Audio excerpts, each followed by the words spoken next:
ထွက်စကားမစဟိုပြောဘယ်ဟိုးဆိုတော့လေအလုံးမ brain wash ခံရကော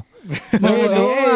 ကိုအေးဆေးဘာဟာလားငါလည်းအဆင်ပြေပြီးဟုတ်လားမင်းတို့လည်းမိသားစုလည်းအဆင်ပြေတယ်ဟုတ်တယ် အုံနောက်ရှိပါတယ်ဟုတ်လား အုံနောက်ရှိပါတယ်မင်းစာပါအုံနောက်ရှိပါလား မင်းတို့မင်းတို့အုံနောက်ရှိလုံးငါလုံးမသားမင်းတို့အင်္ဂလိပ်လိုရှောက်ဆိုတာမင်းတယောက်လည်းပဲရှိရသေးလားငါလုံးမ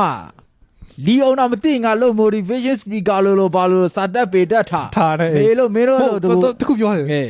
ကျွန်တော်ကတဲ့စာမတက်ဘူးစာလဲတက်ပါတယ်တဲ့အသိပညာလည်းရှိပါတယ်မသိမသာသိရမလားလည်းဘယ်လိုပြောမှာ credit ဝင်ယူသွားသေးရဲ့ မင်းတို့အဲ့လိုအသိပညာရှိတဲ့ကောင်ပဲမင်းတို့တိုင်းပြည်ပြောင်းလဲအောင်လုပ်ထင်ခံလိုက်လီကိုတိုင်းပြည်ပြောင်းလဲအောင်လုပ်မင်းတို့လီစကားသိရင်ပြောနေသိလားငါတို့တိုင်းပြည်ကဘယ်လောက်ပြောင်းလဲလဲလီတောင်ပြောင်းလဲလို့မရမင်းပြောင်းလဲခြင်းမင်းအပေါ့ကန်ထုံးမှရမယ်လီစကားတိတ်မပြောနဲ့မင်းအပေါ့အုပ်ချုပ်နေတွေ့ရလီတောင်မတိုးတော့သိလားတိုင်းပြည်က10နှစ်အုပ်ချုပ်လဲလီတောင်မတိုးတော့ထက်ကြဖို့ပဲရှိတယ်အခုတိုးတက်မဲ့ပတ်ဝန်းကျင်ကဘာရှိမသိလားမင်းတို့ဘာပတ်ဝန်းကျင်